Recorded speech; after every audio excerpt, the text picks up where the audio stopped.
Welcome back to the Tuxes Tomahawks podcast. I'm Adam DeRito. I am finally back from Washington, D.C., and you guys have heard me bitching about that entire experience since I've been back for the past few days. Today, I have the absolute honor of interviewing Colonel George Washington Markert, who's running for Senate here, United States Marine Corps in the state of Colorado. Sir, thank you so much for coming on the show today. Thanks for having me, Adam. Appreciate it. So, when did you go to OCS? When did you go to Brown Field back in the day? Oh, geez, this is a long time ago. So 1993 is when I went to OCS. All right, man. I went in 2009, so a little bit of time after you. But it's always good to have a fellow Marine on the podcast, you know, because if we know anything, it's hard leadership when things get hard with the least amount of things and funding as possible. So yeah, absolutely. If you can't make it work with duct tape, it's probably broken, and we have to give it to the Army anyway. Yeah. Which is where I ended up. So tell me about your time in service. Like, how did you start your life in public service and everything else? And I always find that a fascinating background because not a lot of people know who you are, and I want to make sure everyone knows where you grew your roots. So yeah, absolutely. So I actually, I was in a Navy family growing up. Long line of naval officers. My grandfather was a World War II pilot in the Navy. Actually, was an enlisted pilot. Kind of interesting, background there. Mm-hmm. And then, he retired like 1960. A few years later, my dad joined the Navy. He served for 28 years. Vietnam veteran. And, so I grew up in that atmosphere and, and I was, we landed in Virginia, when I was in high school, and my dad was doing a tour with, SEAL Team 6, as a matter of fact. And I started getting exposed to, a lot of different things. And, I ended up going to Virginia Tech for my undergrad, and they had a pretty strong ROTC program and other, Marine Corps officer programs. And, so I took a look around, and I really had decided at the end of my time there to pursue a Marine Corps commission. So I got commissioned in 1993 after OCS, and then, embarked on my 30-year journey. I became a logistics officer. I got to serve, all over the Marine Corps at all levels. I did a couple tours in the infantry. I served in every high-level staff, Pentagon, U.S. Central Command, as well as served out in the Pacific with Marine Forces Pacific. And I got the command at every level, which was an honor and a privilege. I really enjoyed my command time, particularly, Lieutenant Colonel. Really got a chance to make a difference in the lives of multiple generations of Marines and sailors. And then I ended up closing out my time in uniform. I did 3 straight chief of staff jobs at the major subordinate command levels, whereas I did one gig as a chief of staff at a combatant command for a logistics directorate. And so, I started out leading a platoon of 35 Marines in Cuba. That was my very first assignment, and went all the way to, 8,000 Marines as a colonel, and got to really see, how the whole national security enterprise worked. I spent the preponderance of my time, deployed, besides just the standard Iraq, Afghanistan, and that kind of thing, with Marine Expeditionary Units. So a lot of time on ship, a lot of time with the Navy, sailing around the world, preparing for and then responding to crises. The biggest thing for us that we ever did was the USS Cole. In 2000, we were the unit that responded to that, and basically went in and secured the area so the crew could, get the ship out of there. And then we took the crew out and got them back home to the United States. And so a lot of very, very, formative experiences for me. depending on where I was, Middle East, Europe, Southeast Asia, Australia, Africa. Really, got a chance to see it all. I pursued a lot of opportunities. I was always volunteering to go see and do things. I just wanted to contribute and serve, but at the same time, I wanted to be as skilled as I possibly could. And so I retired a couple of years ago. I got a job in the private sector here in Colorado. I'd been all over the place throughout my life, and I had fallen in love with Colorado. I thought, what a beautiful state. Mm-hmm. Just so much to do. I'm very active. I like to hike. I'm a Ironman triathlete. Just the outdoors is a big thing for me. And so that led me here. And then after a while, I started really taking a look around, and a couple things really popped up. Number one, my time in the private sector was good. I learned a lot. I enjoyed working for that company, but at the same time, I still felt this call to serve. It was weird. After 30 years, I thought, okay, have I done enough? Have I done enough for this country and its people?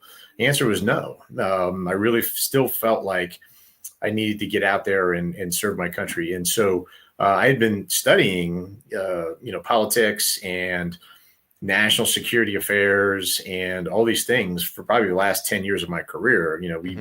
We get sent to various war colleges. We earn master's degrees, and we were given front row seat for what happens in the political space and how it's tied to economics, diplomacy, information, and all these other things.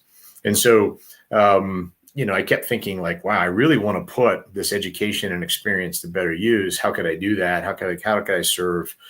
And continue to lead. I want to. All the leadership experience I got over 30 years was substantial. I really wanted to put that into practice as well. And so what I ended up doing was, looking at opportunities to run for office. And lo and behold, here in Colorado, I started, talking to people, and nobody was happy with the direction the state was going. No one was happy with the elected officials here. And I thought, here's an opportunity for me to step up and be a part of the solution. I'm not the kind of person to sit around and complain and say, oh, things should be this way and that way, whatever. I want to be the one who actually gets it done. And so I thought, what better way to serve than in particular, move to a higher level and continue to work hard and do the things that always brought me fulfillment and joy throughout the course of my life. That's what led me to this point. No, I got, just listening to your story, like I have to give it a lot to you because one, you're a Marine and I know your mentality and how you do things. And like one thing is the reason why we're the best fighting force in the world is logistics. It's such a complex thing and how to integrate things and how to get material and personnel overseas and everything. You've already had that programming and that training extensively. And that was all the way even before the global war on terror started with the USS Cole and then moving in that. So one thing I fail to hear from a lot of politicians that I interview and a lot of people that I talk to is that they're, I want to do this for myself because I think I can do this and I, and me. What I never hear say is that it's a call to service, an actual service, not just being a mouthpiece and saying, well, I'm here to represent the United States of America. Yeah, I don't care, man. I really don't. And one thing that resonates with me is one, you could do 20 push-ups, so I think should be a requirement for anyone running for office. I think all these out of shape people and the geriatrics need to leave. I think they've been destroying our political system, the people that sent us to war for 20 years, so to speak. But you're a new, younger, fresh face. You already have been involved in global politics, logistics, and national security. You've already been basically doing the job that you're applying for on a more existential, level and at the risk of your own life and leading thousands of other Marines. And I think that's really commendable because I look at all the resumes from all the politicians I work with in DC, like I've been working in DC for the last 15 years and just trying to get moral and ethical people into office. And then I recently started to get involved in local politics here in Colorado like 2 years ago because I'm like, how bad could it be? It can't be any worse than the Fed side. That was wrong. Trying to work with the GOP here was like an absolute disaster because they're so narrow focused on the things that do not matter, right? Yeah. They're always focused on the infighting and not doing the right fundraising or not networking correctly. You've already built a network. You've already had all these experiences that, the Republican Party is really looking for in that leadership. And like I said, I have dealt with Senator Bennett and Senator Hickenlooper for a long time. And I will tell you that I gave him the benefit of the doubt, even when he was the governor, right? And We got nothing done. And what we did is we lost thousands of jobs, especially in the energy sector. Our farmers and ranchers are really suffering. We're not getting solutions for our water supply. It's affecting commerce. We're losing Space Force now, which, to be fair, I advocated for a little bit, because I said, if we can't hold Colorado to its conservative values, where we want to bring in more conservative military families into the state, and you guys are canceling $25 million paving contracts at the local refinery, you can't fix the roads, you can't expand the airport, you don't have any money to pay for anything, you're in a $1 billion deficit, then why would I want to put another 150,000 military personnel to experience that, right? So it sounds like you have a lot of solutions and you have a lot of ideas of how to make Colorado like the new invigorated, industrial infrastructure commerce center of the United States, because we are. I mean, they're expanding DIA by 200% within the next 8 years, right? Mhm. We're going to have to expand Colorado Springs airport eventually to bring in more military personnel. There's a lot going on here, but unfortunately, what I see is there's a lot of politicians that like to talk and they like to win votes and they like to collect your money. But I have yet to see anyone provide any real solutions for real working Coloradans here. And it sounds like you have a plan to do that. Absolutely. Yeah. And you're exactly right. I mean, all the experience and the planning and all the things I had to do over the course of 30 years on a global scale. When you talk about infrastructure, when you talk about, terminal operations, ports, airfields, you name it. And then all the things that go into, I mean, even like in Afghanistan, I actually was building bases. I was building active runways. I was working with, engineers and architects and construction personnel. And that was actually, some of the work I did in the private sector here was geohazard mitigation. So, all these failing slopes and bridges and highways, going in there and stabilizing those, shoring them up so that our infrastructure and commerce continues to flow. And, so the economy continues to thrive. Without that, the nation grinds to a halt without your ability to move, resupply, maintain. And that was the mission I was handed, 30 years ago and did all those years. And so at the same time, my educational background, I've got, 4 master's degrees. So 2 of them are in national security affairs and 2 of them are in business and executive leadership. And so, learning how to become a systems thinker, learning how to execute a vision and strategy, learning how to set priorities and allocate resources based on those priorities, and then make sure that you can make the hard decisions if your resources are limited. Which obviously, if you go to any county in this state, and I go to the meetings and I listen to the briefs, I listen to them talk about, okay, we've got this much debt, we've got this much money in the coffers, and this much in terms of infrastructure projects in the queue, and nothing matches up, right? And then what happens is, because most of these places are run by Democrats or elected locally, they will elect to not run for office and just leave and not be held accountable. And so then you got people saddled with, millions and millions of dollars worth of debt and projects that have been strung out over a decade and never got executed. And so, being able to plan and then make the hard decisions based on setting priorities, which I think a lot of people are very weak on. Yes. And then making sure that, hey, look, what's the vision? What's the vision for Colorado? Where do you want to go? You mentioned energy. That's something that the Hickenlooper is very weak on. We have failed to unleash the energy potential of this state. And then of course the stuff that I get asked at the local level a lot, public lands, water rights, things like that, things that are near and dear to anybody who lives in the Western U.S. Huge issue in Colorado. Western U.S. Anybody who lives in the Western U.S. That's a big deal. But and then of course you bump that up to the national level. What kinds of things we're concerned about there? We want a strong national defense. We want good foreign policy. We want a good, strong military, and we want long-term economic stabilization. Yes. And so, we want to be able to address inflation and national debt. We want to be able to address interest rates. We want to be able to address all these things so that the economy continues to grow, and then all the people here in Colorado are contributing to that gross national product. And so, all these different things are things I think about all the time, things that I've studied and then been a part of as an instrument of national policy for many, many years out there, like executing on the ground, seeing it with my own 2 eyes, seeing people suffer in foreign countries, seeing people suffer here at home. I mean, when I got here and I started going to all these major cities, and you see the homeless people, you see the drugs, you see the, just the crime you see. And then you talk to the business people who are like, look, I'm leaving the state. I'm moving away. I'm taking my business with me. because this whole place has fallen apart. And so you're like, well, this is the result of probably 2 decades of bad policy and Yes. people who just don't necessarily understand how to plan and execute properly and set priorities. And I think that's something I could bring to the table. You know what? And I got to give it to you as being a Marine. Like you are very knowledgeable and you are very logical thinking in this process of how to do this. Like I have yet to hear anyone running for office break things down as simply as you have. Like it comes from a logistics perspective. We need to go after our energy. We need to fix our infrastructure. And by doing all of those things, people will succeed. And I think you'll agree with me, like from our time overseas in CENTCOM, the 3 easiest ways to create a civil war, because I went from special operations, special forces in the Army, in the Guard out here at 19th Group, and then I switched over to civil affairs when I came back.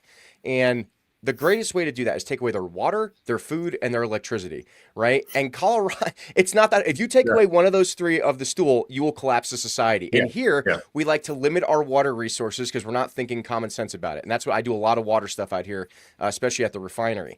Another thing, too, is that we are killing our power structure. We had the 4th largest oil producing county in the United States. We were basically Midland, Texas out here in Weld County.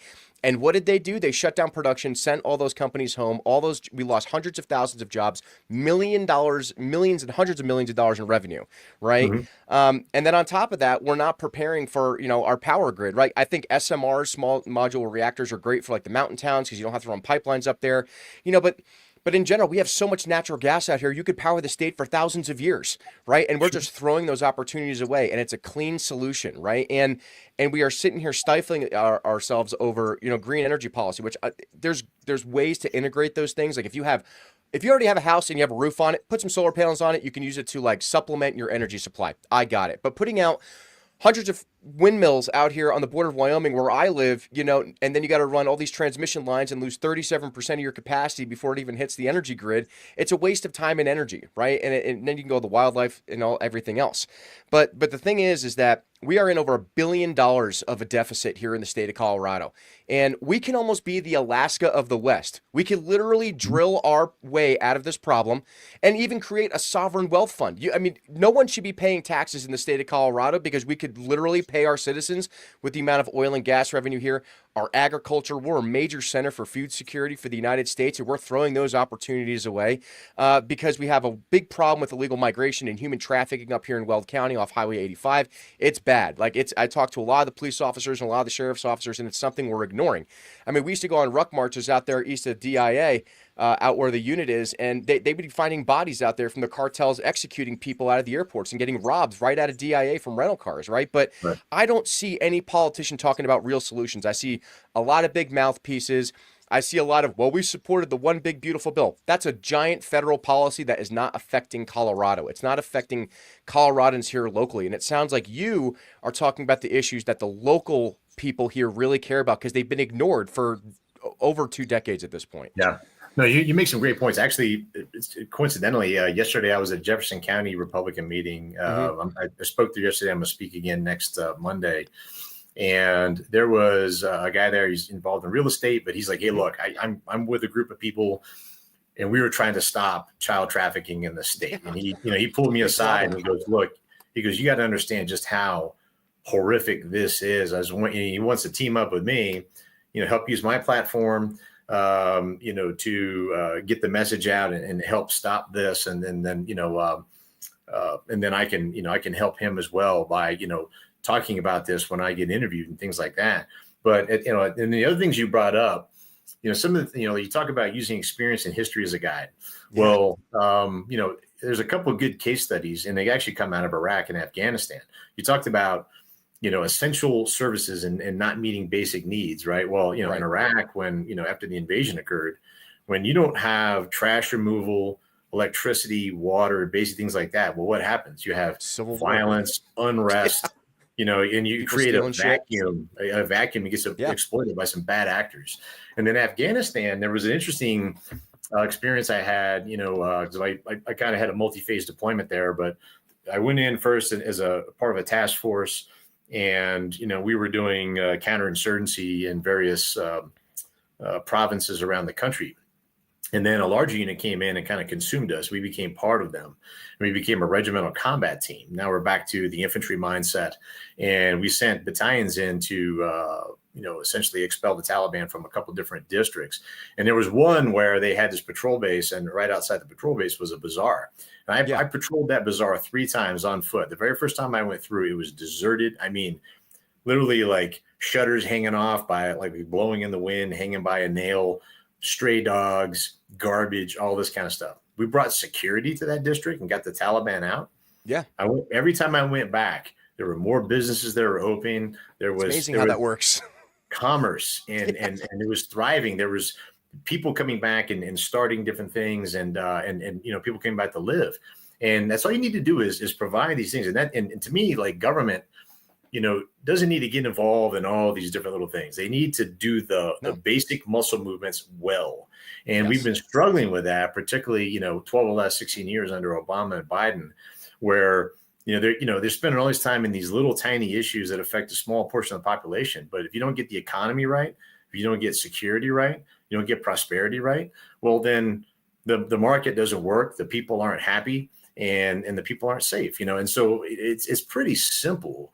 And people get distracted, or they spend too much time trying to placate a couple different people, right? I mean, like, do the things you're supposed to do and do them well, and it's amazing what will happen. And so I think we've just gone off the rails in a lot of ways. A lot of these politicians just don't even really think clearly about any of this. They spend so much time and resources sitting here trying to impeach the president on something that was completely fabricated or whatever the deal is, and right? Placate social issues that nobody cares about. Like, and look, I tell this to people all the time. Like, look, I understand there's a lot of people out here who love the whole abortion and guns argument, but you want to know what? One, guns is a constitutional right. Good luck. And two, yeah, I agree with the overturning of Roe v. Wade, right? It's a states' rights issue. It's not an enumerated right in the Constitution. And if the people in Colorado, the local legislature, if that's what they want, that's fine. I'm a Catholic. I'm obviously going to be against it. But, like, I'm not going to take away your ability to vote in the legislators you want locally and dictate what you want to do with your life. But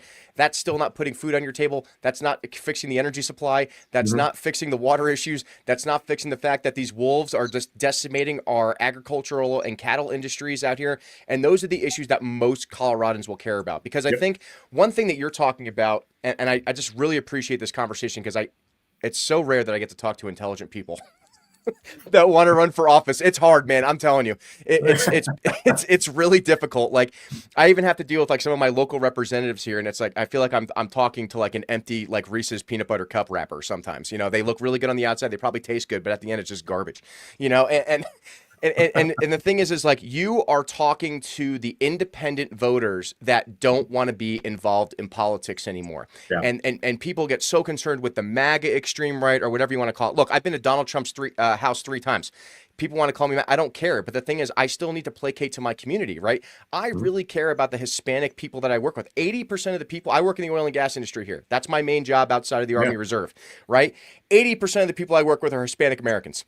Right. And we talk about illegal immigration stuff all the time, and they have a real problem with it because it undercuts their wages. It undercuts what their families have been doing in Colorado for decades. Right. Commerce City is the industrial hub and heartbeat of the state of Colorado.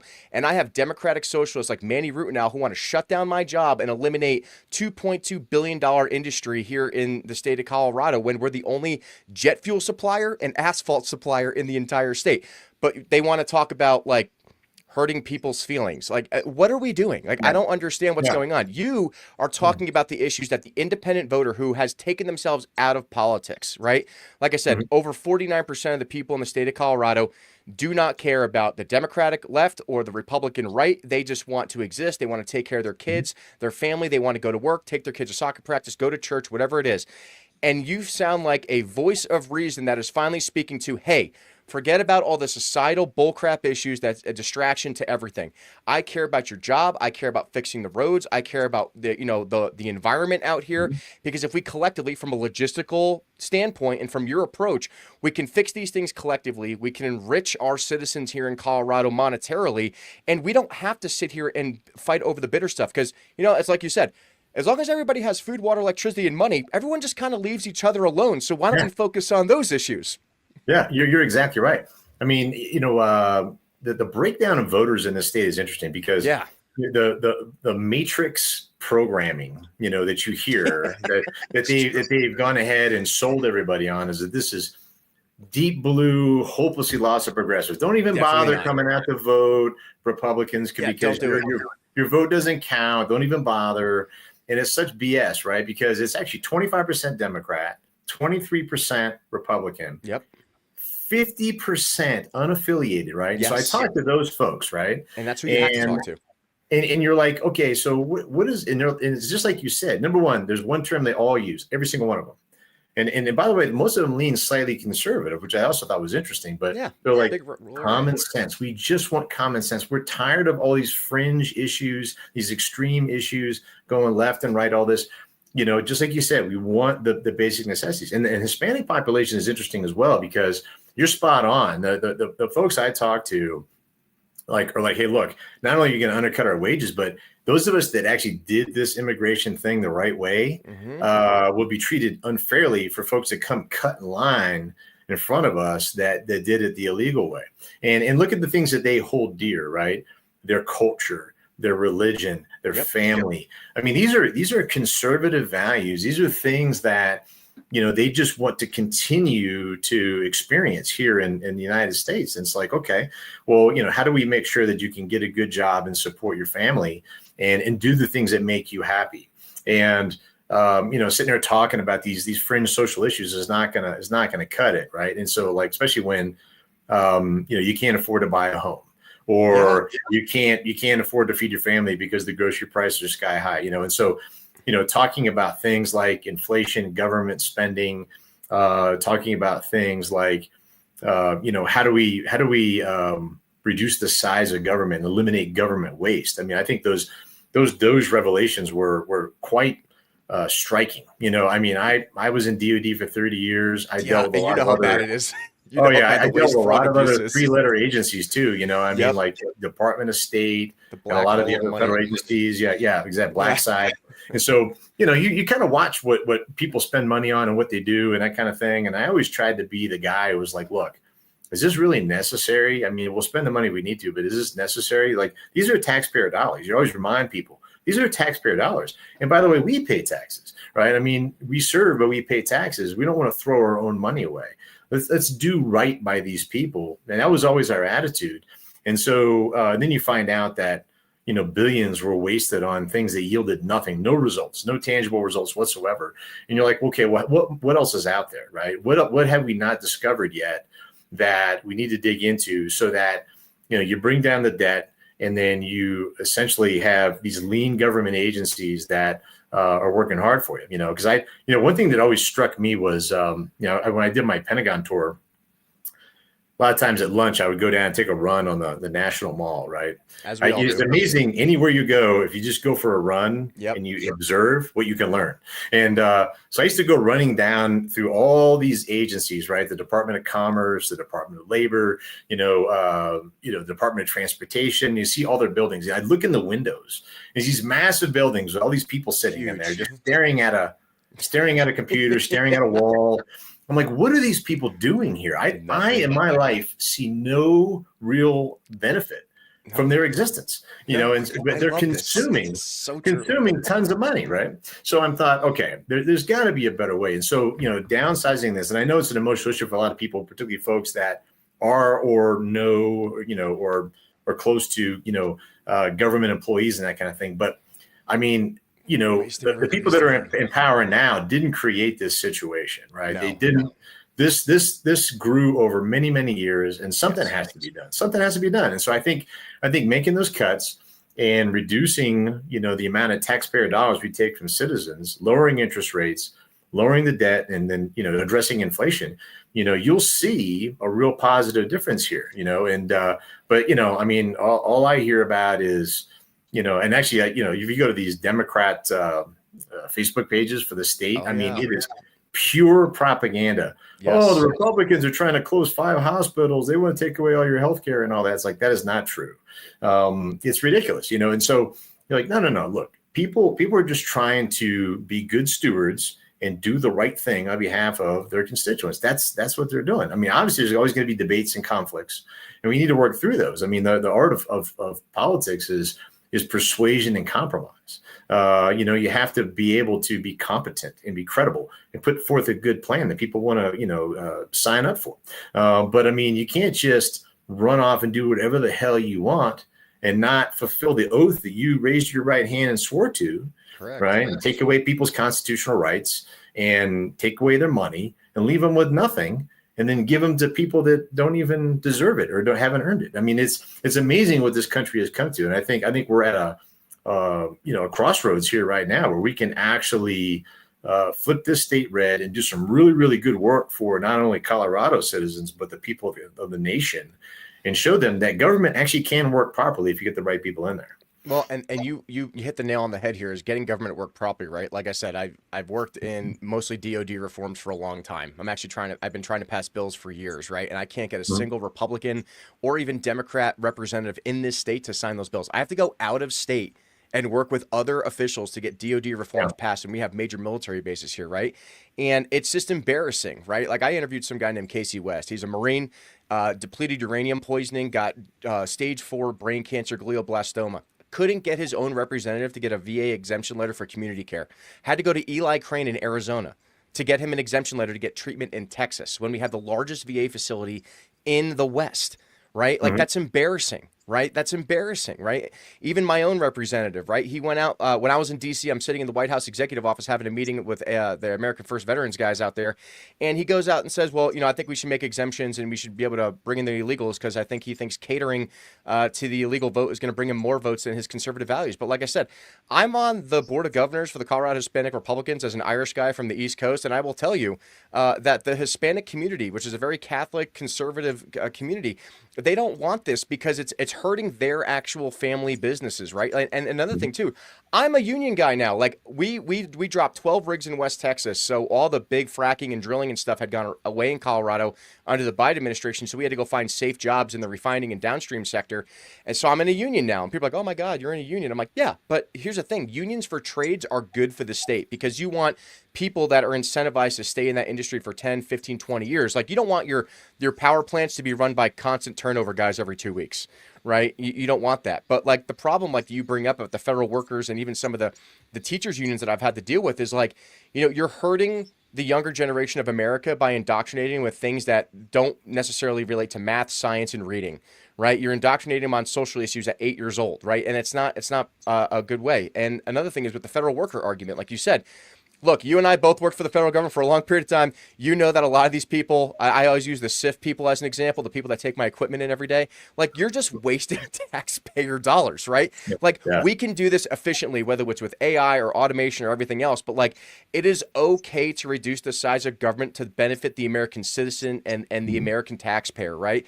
Because Colorado's solution right now, at least on the local level, well, we're just going to keep dipping into the Tabor fund and take more money out of that to pay for more unnecessary crap, because we need to give everybody jobs. Well, there's a difference between giving people jobs with purpose, whether that's infrastructure, teaching, the trades, all these other things that people need and want to do, versus throwing money away at a useless job that is just taking money away from the taxpayer. And it sounds like you have a common sense approach to those issues, and it's such a breath of relief hearing somebody talk about, and that's because I give your experience as a Marine logistics guy, like, it just, guys, we have to make the hard decisions, but these hard decisions benefit all.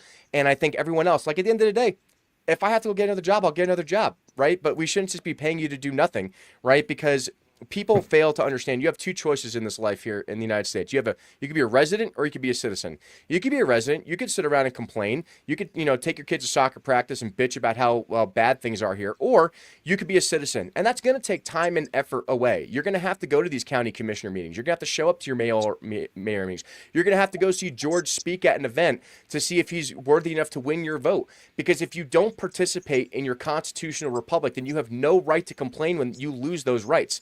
And I think from the amount of time that you and I have spent overseas in these third world countries, right, where it's bad, man. Like, it's really bad in these countries, right?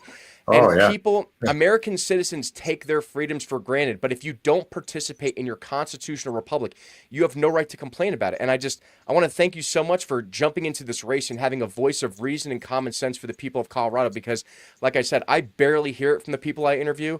There's I can count them on my hand, like 5 that can do it. but they're in it for themselves. They do it for self-enrichment. They're not doing it to benefit the American people. They're doing it to benefit themselves or further on their next career. But it sounds like at the end of the day, hey man, I could retire. I don't need this job. And the people who don't want to run for office like you are the people that need to run for office, right? Yeah. It's true. Like, you don't need this job. You don't need it at all. No, it's about wanting to make a difference, Yeah. and when I think about like what my entire family stood for all those years, I mean, my grandfather was born in Philadelphia in 1917, right? He survived the Great Depression, World War II. He was also serving in Korea, and at the tail end of his career. And all things that my dad did, so everything that I watched and heard about, and then, not one day did they ever think about themselves.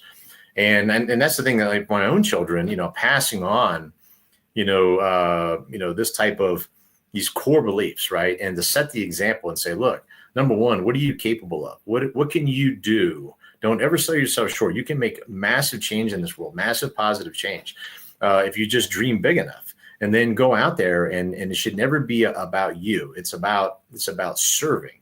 And so some of the words that I use, are, you don't hear, right? So leadership, integrity, moral courage, being able to stand up for these people I hear that are counting on you. It's like, wait, somebody's going to do something like elect you into office.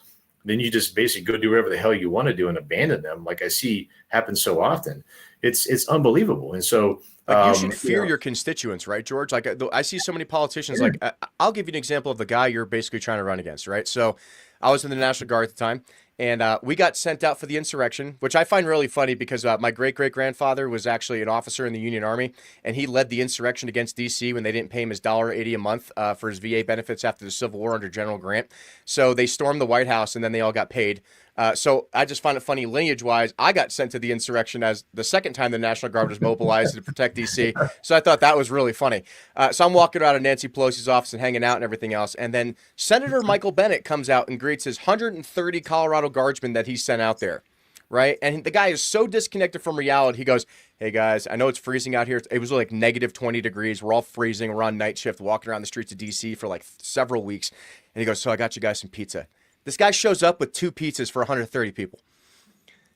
2 pizzas for 130 people. And I give it to my privates. I go, who are freezing and they haven't eaten anything but MREs in like 4 days because, they did not logistically plan that correctly. They flew in 50,000 National Guardsmen with no food, water, or shelter. It's whatever you were carrying in your ruck. But since I've been in for a minute, I know that they were going to screw this up. So I brought at least a couple days of supplies for me, right? But I mean, like, those are the people that called us in to save them because of the terrorism that didn't exist. The only thing I had to deal with was a guy in a rainbow Speedo and inline rollerblades listening to Mariah Carey's Fantasy album with an LGBTQ flag flying past a staffer down Pennsylvania Avenue. And I said, please, sir, can you move to the right side of the road? That was the extent of me saving America out there, right? But when I can't make this up. But when you have senators who, don't fear their constituents, right? Mm-hmm. And you should, because it is about public service. It's about being servant leadership, which is what, General Mattis slammed in my head. Great guy. I've met him numerous times, right? Mm-hmm. And our politicians no longer care about their constituents. They only care about getting reelected. And for you, it's more or less of like, if you want me to stay in this position, you'll keep reelecting me. The money and the donations and the votes will come if I do my job correctly. And it sounds like you've been planning this out for decades without even knowing it. It sounds like you already have this laid out. You know exactly what you want to do. You know exactly what the people need. And it's something that is such a refreshing conversation because, like I said, I can't name many people who are as on the ball and as common sense as you that are really trying to draw in those unaffiliated voters that we need to participate here in the state of Colorado to save everything that matters to us, whether it's the oil and gas industry, the farming and the ranching, our textiles, our oil and gas industry, all those things. And it just seems like you already have a plan to get those things done, and you're not even in office yet. Exactly. And we talk about like planning. I mean, I started thinking about this probably when I was in battalion command, and I started leading like much larger formations. I started thinking about, okay, well, conceptually, leadership of groups is the same. All you do is just scale it based on the size of the organization and what its mission is, right? But like theoretically, everything that you do is the same. And so I remember, when I left battalion command and I went to the Naval War College in Rhode Island, And I remember we had the middle trimester was called National Security Decision Making. Mm-hmm. And we're sitting there talking about and assessing, foreign policy decisions that were being made at that time by the Obama administration. A lot of us had wartime experience. We had seen the downstream effects of some of these things. Like for me in Afghanistan, when they said, okay, we're going to do a troop surge, but then we're going to advertise the date when we're going to withdraw. And, and I'm sitting, we're on the ground, like fighting the Taliban. It's like, well, these guys are just going to wait us out. Right. And then I go to CENTCOM and we're now negotiating with the Taliban. We got left with no other option other than that. Yep. And so, you start to see like, and I remember sitting in rooms, representing my boss at CENTCOM, and I've got the combatant commander at the head of the table, and you got Secretary of Defense and the chairman on the TV screen. And we're all talking about, okay, what are we going to do about Syria? What are we going to do about the Taliban? What are we going to do about, Shia militia groups in Iraq? And the list goes on and on. So I sat there and listened to all that. And I was sitting there when they were planning strikes on Iran years ago that the president, then Trump, in the end actually called off. But, it was like, okay, I saw how all of this works. How do you arrive at the decision to do something like this? And, you mentioned going to foreign countries and really learning about changes your perspective on a lot of things. Yeah, how bad life will be, Anytime I go up to Boulder and I see some Marxist socialist up there saying that they can't stand the United States, I'm like, well, go to West Africa or Latin America for a month. I'll buy you a ticket myself and send you there and see how long you last. Well, yeah, and see how you like it. I mean, like, do you really understand? I mean, I grew up in the Cold War. I was born in the early 70s. So, like the 80s were a very formative period for me. I sat there and watched the collapse of the Soviet Union. Communism was always a point of discussion whenever we talked about politics and war and things like that. And then, I joined the Marine Corps and kind of had this era of peace for a little while. And then we start, the war on terror in Iraq and Afghanistan, everything like that. And so, you spend a lot of time thinking, studying, like trying to understand the decision calculus.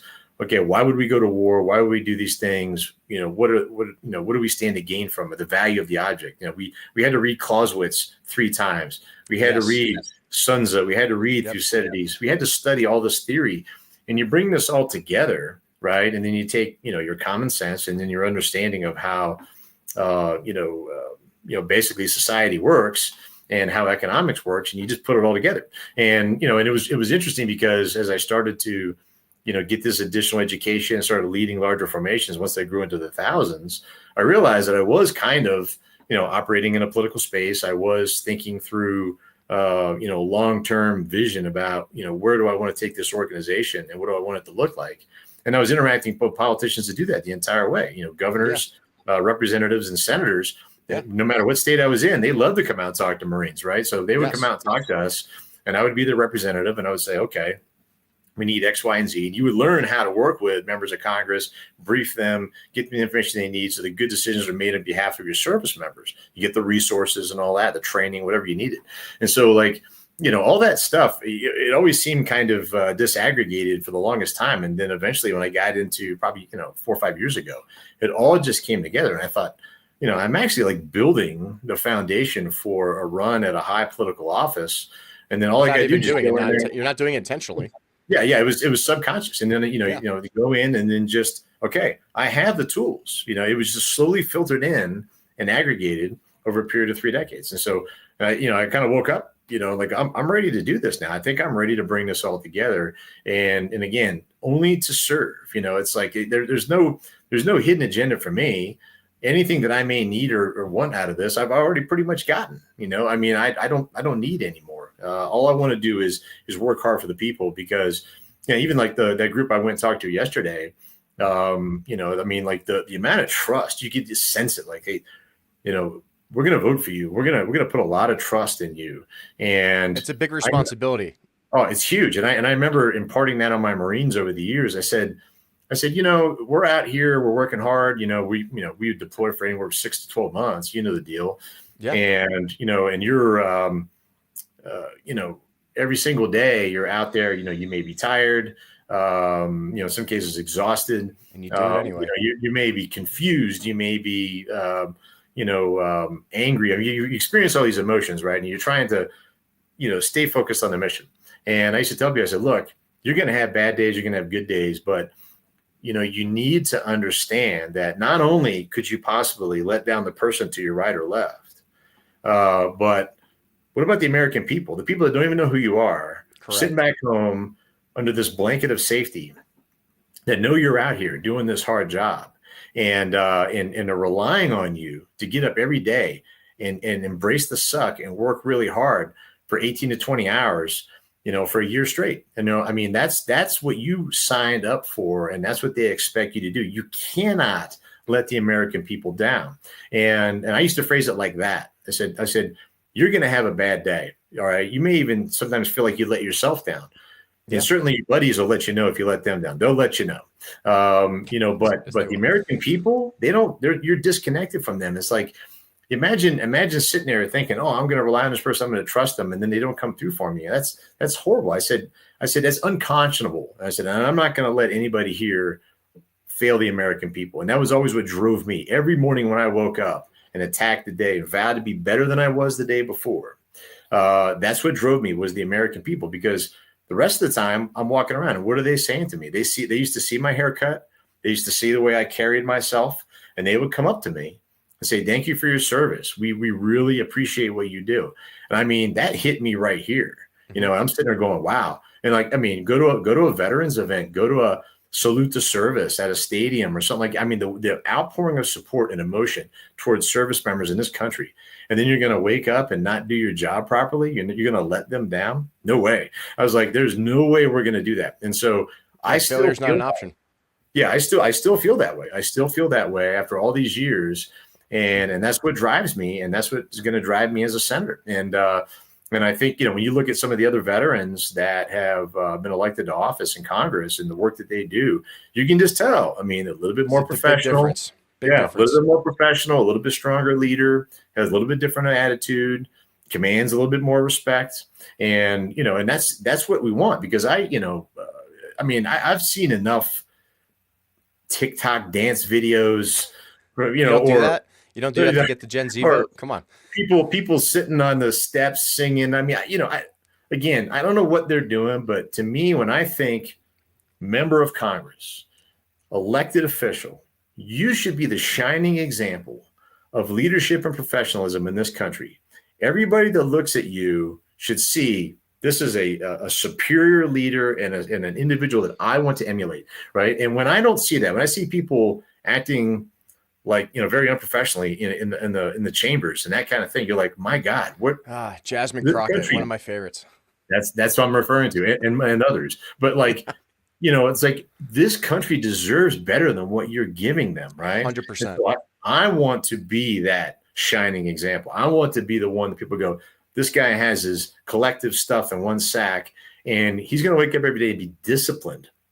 He's going to show integrity. He's going to have a work ethic, and he's going to do the things that we need him to do. Not that what he wants to do, what we need him to do. And that's the legacy that I would like to leave behind. No, 100%. One, I got to let you know, you have the largest live stream of any episode I've done right now. There's people piling into the room. So if you guys are on YouTube, Spotify, and Rumble, just like and subscribe. Share this right now, because we've spent the last 48 minutes and 40 seconds getting to know who George is and running for senator and his ethical backgrounds. But let's break it down simple for the American people. Like, we got to break it down for privates, right? Because this is what I have to do all the time. What are your top 5 priorities? You want to be senator. You want to come in here and change Colorado. What are the top 5 things you want to do for the state of Colorado and for the nation? So number one, I want to make sure that we eliminate government waste, because that is directly tied to tax dollars, and that is directly tied to inflation. Second, inflation. I want to attack the major economic factors that are slowing down economic progress.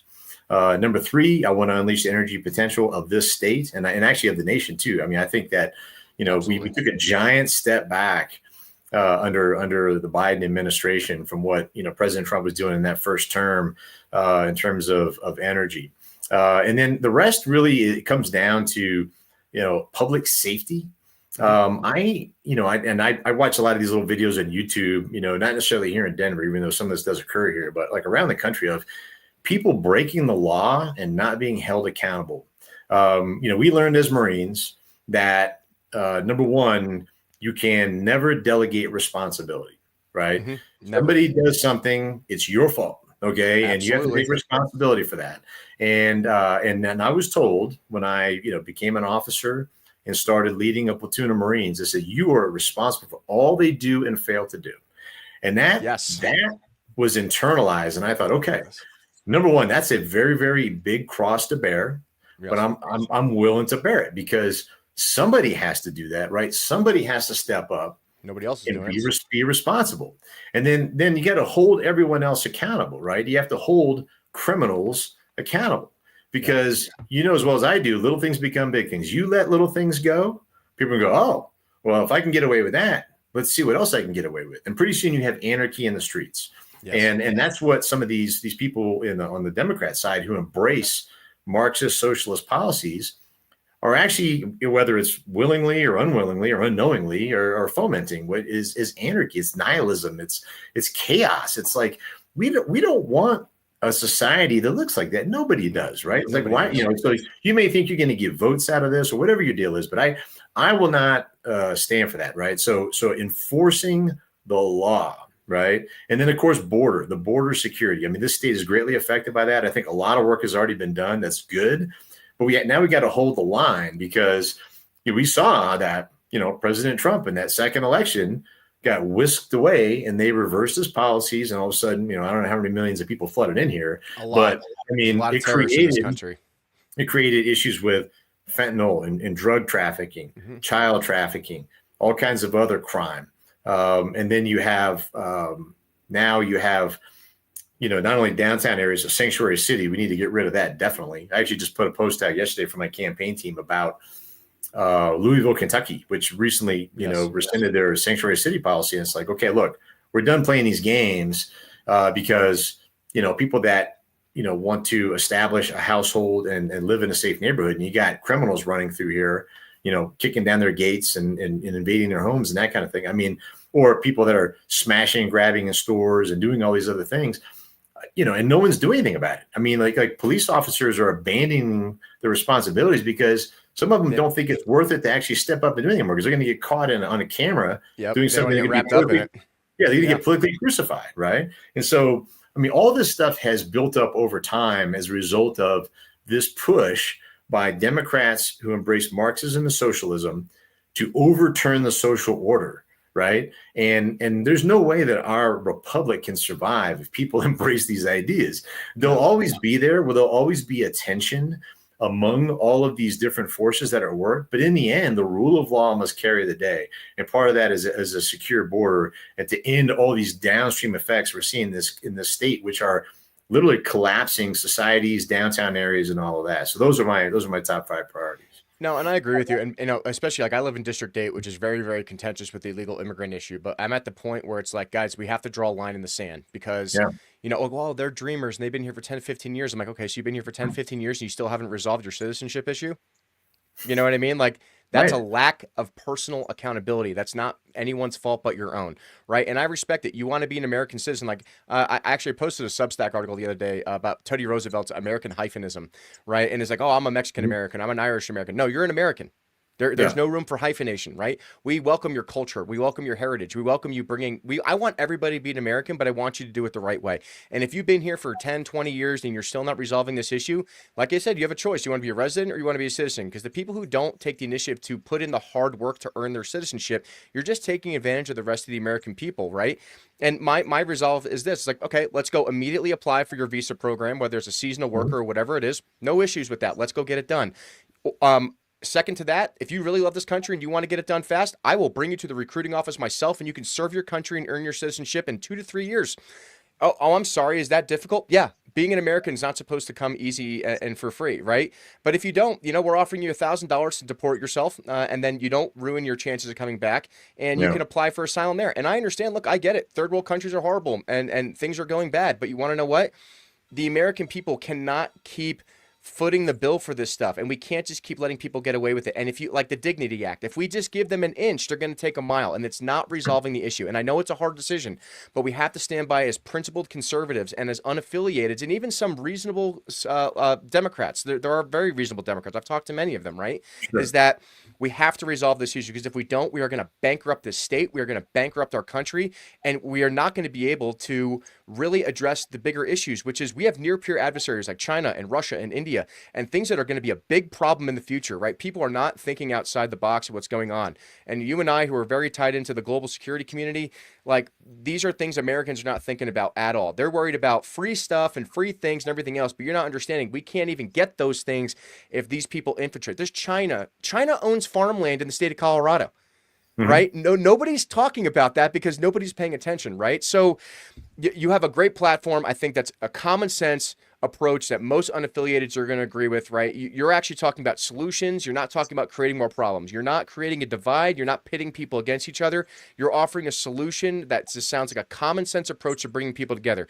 Why should people vote for you to be a senator of the United States here in the state of Colorado? Well, first of all, I'm not a career politician. The people that I talk to, I call people all over the country. I do fundraising all week long, every week. And they're like, hey, you served in the military and that kind of thing. I'm like, yeah. And they say, good, because, all the career politicians that we know have been corrupted by the system from the local level up to the national level. They don't trust them anymore. And that's a sad thing, because I think it really didn't start out that way. But I'm someone that literally just wants to serve and improve the conditions that we're operating under here. And also, the three things I mentioned before, right? So leadership, integrity, and moral courage. That's something that has been, a hallmark of my entire persona for my entire adult life. It was passed down from generation to generation. And I feel like when I think about the values and beliefs and everything that not only, this country was founded on, but the state of Colorado, the people, the pioneers, the people that came out here, 150, 200 years ago and settled out here, the miners, the ranchers, all these people, those hardworking folks that still exist here, right? I mean, they're still here. It's the heartbeat of Colorado. Oh my God. I mean, just incredibly resilient people, right? And they're ignored. Who just want to come out and work and have a great life. I mean, I think I resonate and identify with people like that, right? People that are just hardworking, salt of the earth. I didn't come from anything special other than a family that just wanted to serve its country and wanted to fight for what was true and what was right, and make those sacrifices for this country. To make sacrifices throughout your entire life. Like, even though I'm done serving in uniform, I'm still ready to make grave sacrifices for this country, because it's worth it. And the people throw on are a worth suit it. Instead. Yeah, it is absolutely 100% worth it. And the people deserve that. People deserved, servant leaders that want to come in here and take care of them, just like we took care of those privates all those years ago, who looked at us and say, hey, look, you're my leader. I'm relying on you. Don't let me down.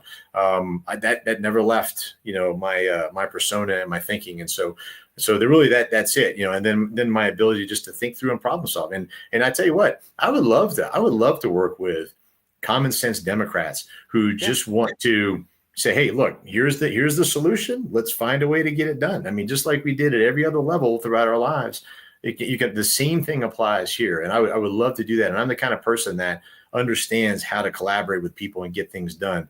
It's all about results. If you don't get results, then everything else is for naught. And so that's why I think people should vote for me. I think I'm the kind of person that they've been waiting for a very long time.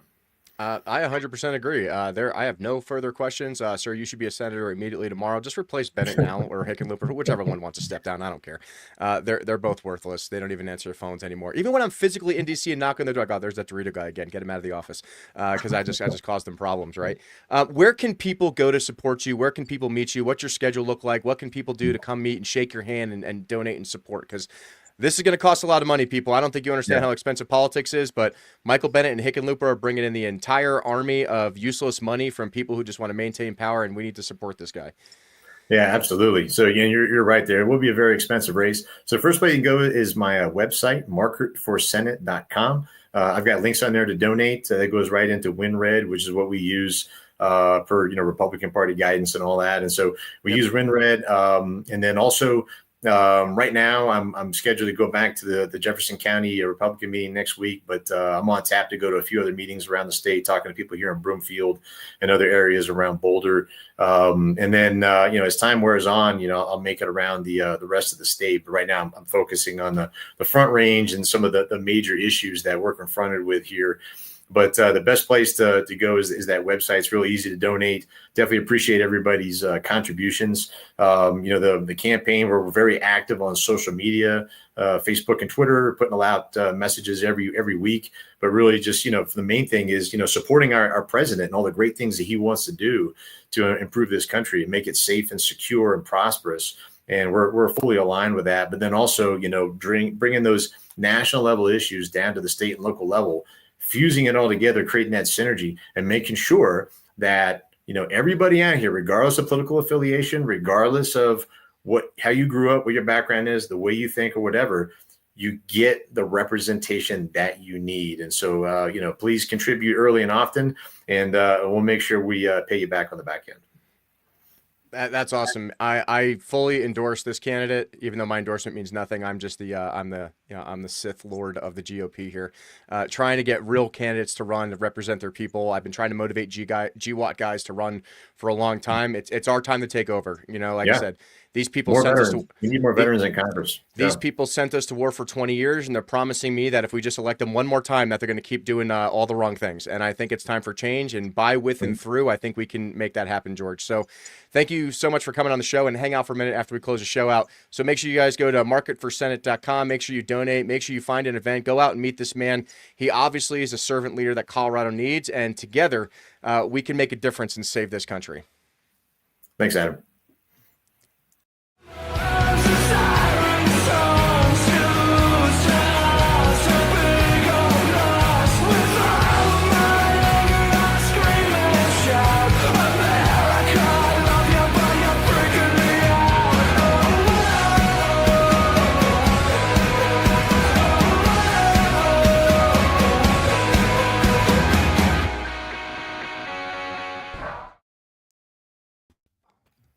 That was awesome.